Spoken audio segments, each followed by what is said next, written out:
Hi there. I just wanted to connect, say hi, see how I'm feeling. It's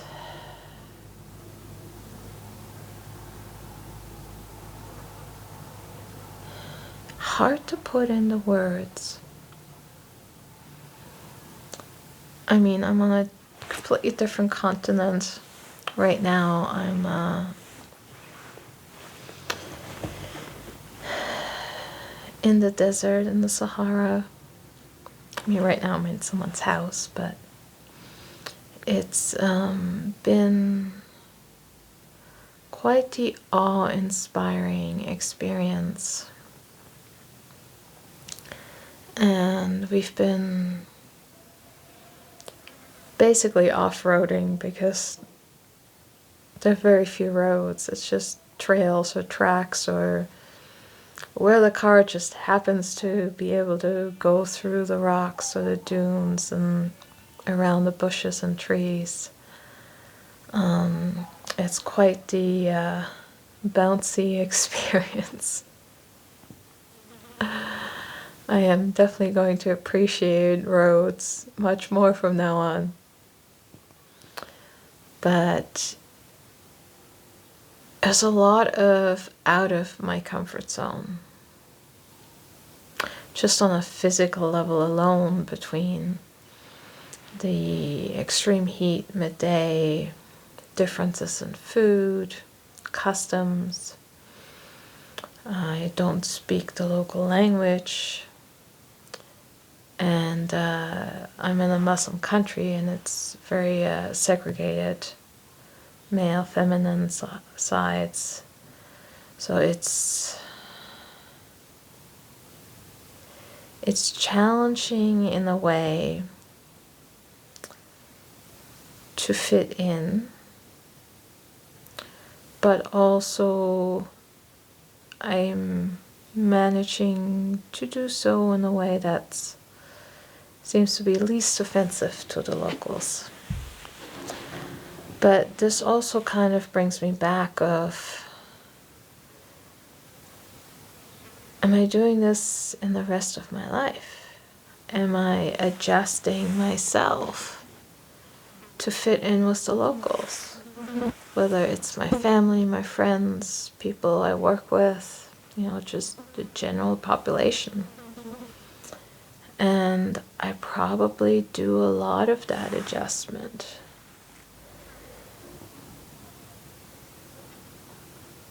And just having that clarity around that is an interesting space to be in. And at this point in time, it's like, do I choose to adjust or not to adjust? Do I choose to do only what resonates with me?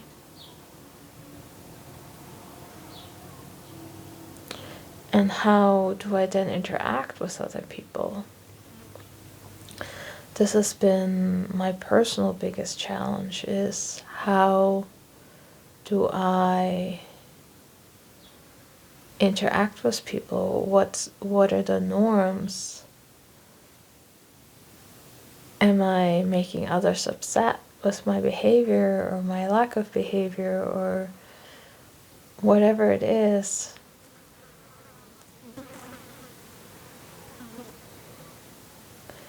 And in the end, everybody's going to choose how they take your presence based on their perception. I remember a long time ago, we had someone visiting us, and we were trying to take some bark off of some poles, some trees, and they asked me to hold it, and it was very painful because it was constantly bouncing into me, and And so in my mind, I was like, there must be a better way to do this. So I just tried peeling some of the bark off, and I found that I could just peel it in strips instead of trying to use a draw knife and doing small pieces. And this other person got really offended by that. They're like, oh, look at you being all smug and, waiting for me to struggle here, and I'm going to show this person how it's done. And in my mind, there was a completely different dialogue. I just was in pain from this process physically, and I was just like, I don't like this, so how can I find a way that this feels good for me?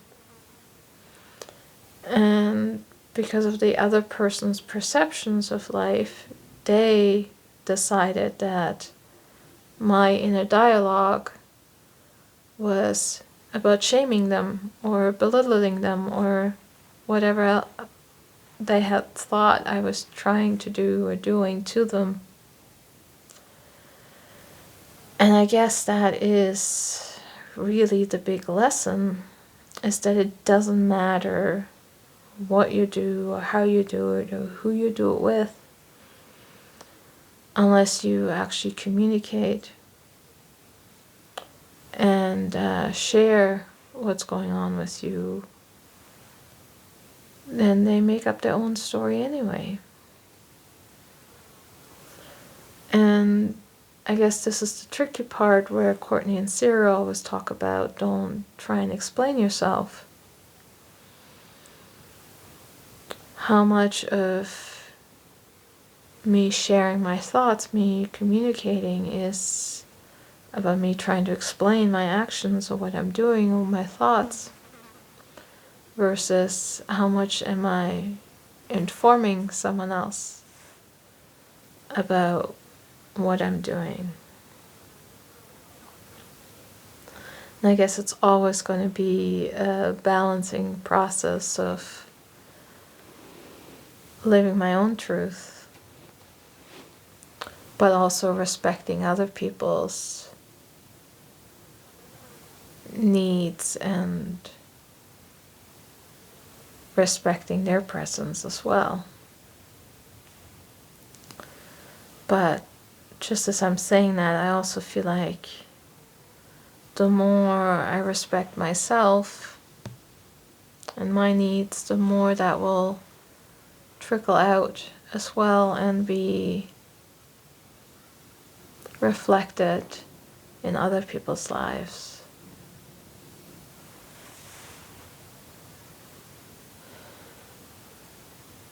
And in the end, you can't control anybody's perception of you. That is one of the things, a reputation is something someone else gives you. There's nothing you can do about it. People are going to make decisions based on their own perception. All you can do is live in a way that is true for you, that lives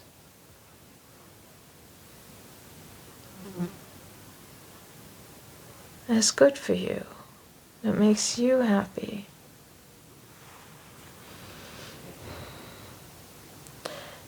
And I think that's part of that inner grounding, being okay with other people's perceptions, being okay with you being the story that, or the character that they want to have in their story, but you not having to put on a show to be that person they're expecting to be.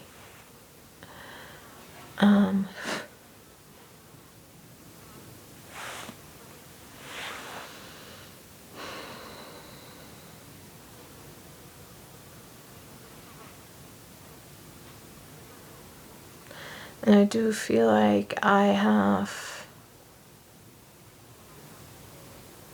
put on a show for a lot of people over the years. Or have played different parts for different people over the years. And it's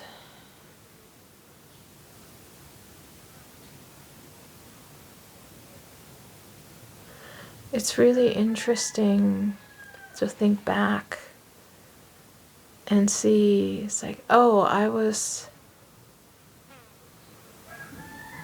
very oblivious to this person's feelings at that time, or I was following inner guidance and this person took that as me being very mean or very deceptive. And I was just like, no, this is part of the co-creation.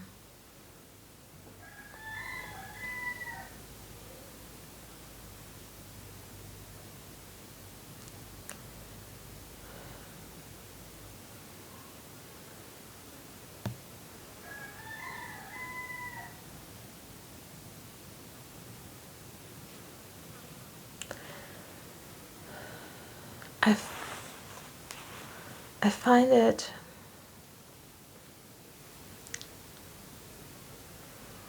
really hard sometimes because I feel like I live in such a different reality. Where things like kindness, compassion, truth,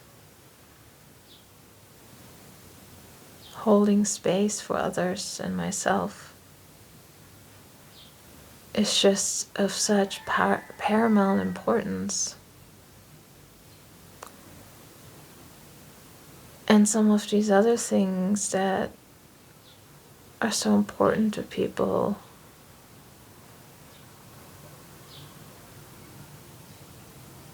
are just there, present, but they're not my focus.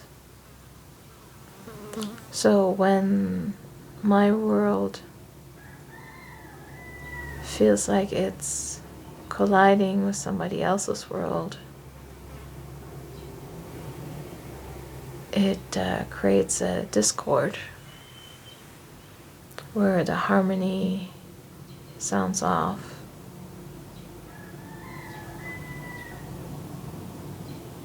And at first I felt really upset. Why is this happening? But the more I feel into it, the more I realize it's not about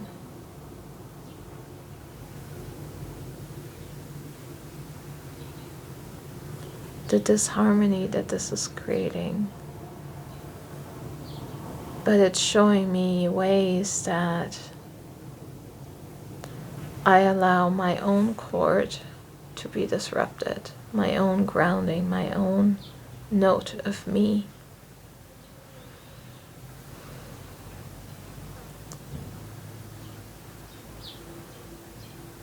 And then in those moments,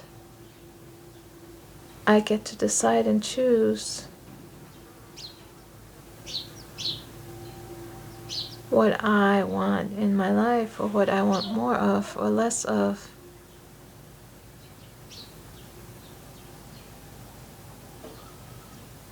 And then choose to follow that direction.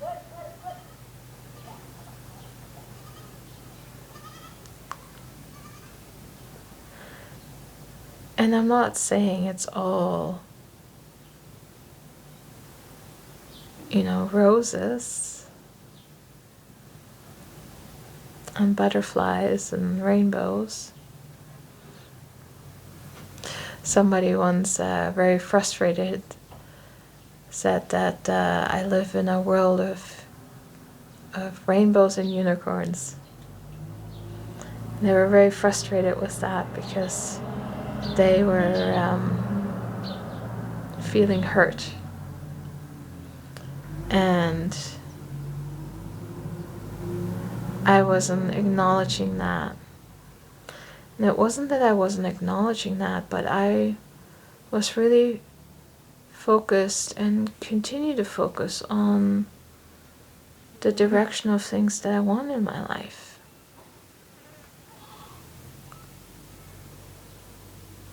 The challenging part in that regard for me was that I was ignoring the things I didn't want. So I wasn't actually moving more towards what I wanted more of. I was just thinking only in that direction. So in that regard, me feeling more into myself and also feeling the discomfort, or learning to feel the discomfort, was important, because then I could make better choices.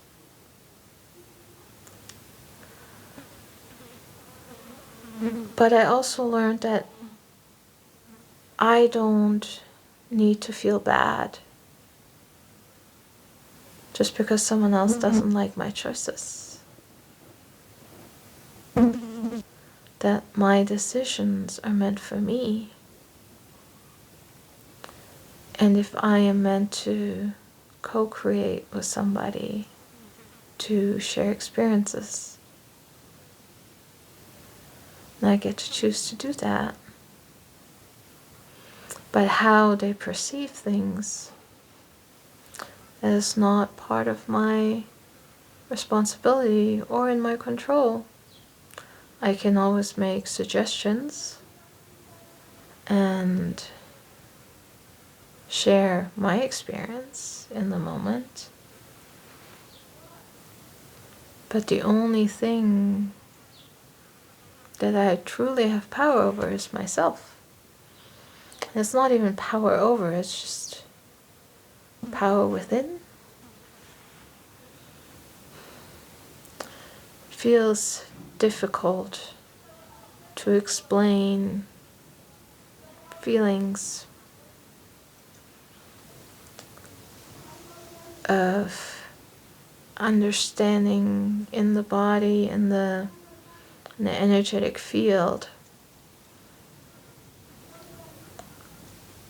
that you can kind of describe like something, but the thing itself doesn't have words to describe it. It's like our language is lacking.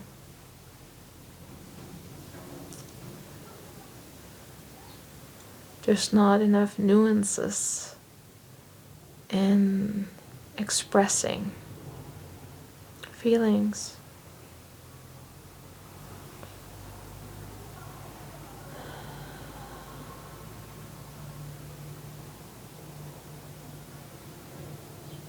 Especially when you talk around love and your inner self and grounding and intimacy and interaction with people.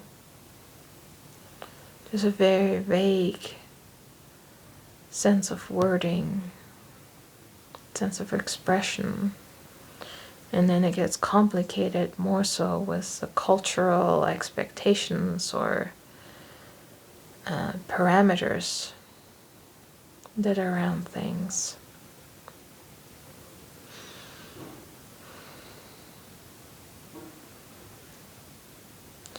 I think that is one of the things that I have struggled the most in the past, is appropriate cultural interactions. Where I'm at is a prime example, You don't touch across the sexes unless you're family. And it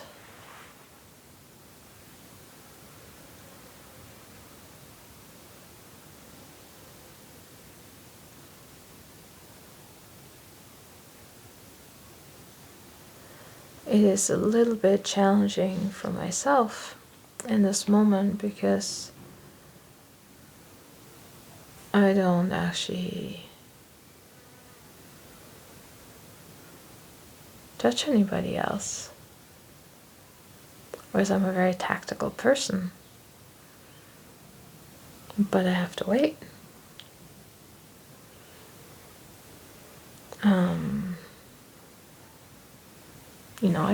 I do get to hug myself, which is very nice, but it's also that sharing of interaction, that expression of feeling, of just wishing to express love, gratitude, appreciation.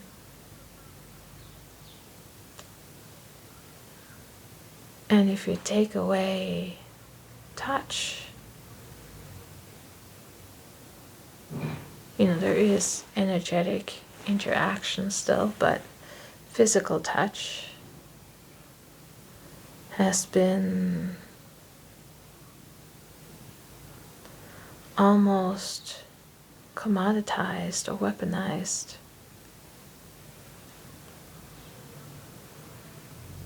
Where it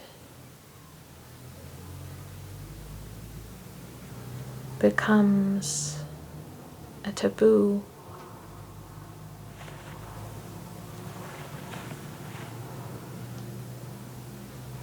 In a way that is very sad.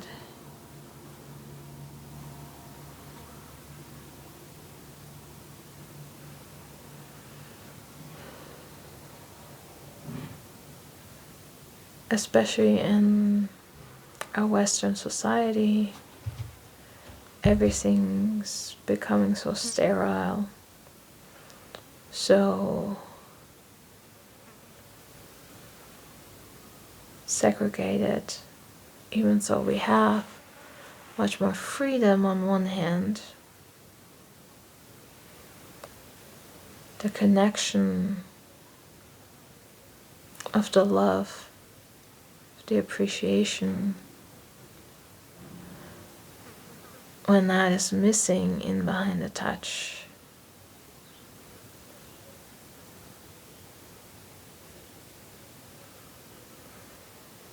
it's like eating food that has no substance.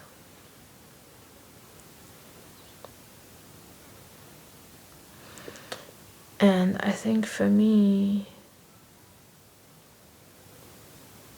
being in this space is a really amazing reflection of that, of wanting to have those interactions, wanting to be able to hug people and express my love through that without other expectations, without expectation of return or expectation of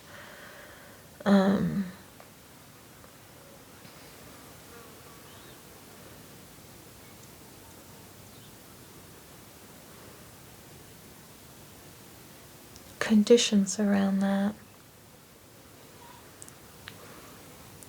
But wanting to be around people where I can express myself in that way. And I know for some of you, this may seem very strange because, you're, what's a hug, what's a kiss, it happens all the time. But for me, when I grew up, this was not something we even did in our family. So physical touch was a very rare occurrence for myself. And the way that love was expressed was through food or through things we did for each other. And it is wonderful that I get to expand the ways that I can express love and appreciation and shared experiences through other means, and they be meaningful, not just empty substances, not just following the steps because this is what you do, but actually feeling the love, the gratitude,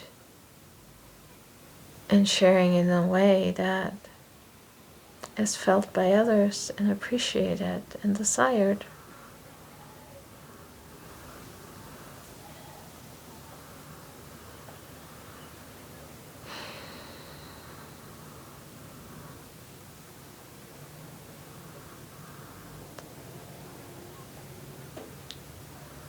And I really, really love that I'm giving myself the space to explore, to figure out, hey, what is actually my truth? And my truth that may have been my truth in the past, has it changed? Because my truth in the past was that I did not feel comfortable being hugged or hugging others. But as I am opening my heart space and becoming more and more myself, I'm feeling that truth. And with that share, I just wanted to let you guys know I really appreciate your presence. We'll talk soon. Bye for now.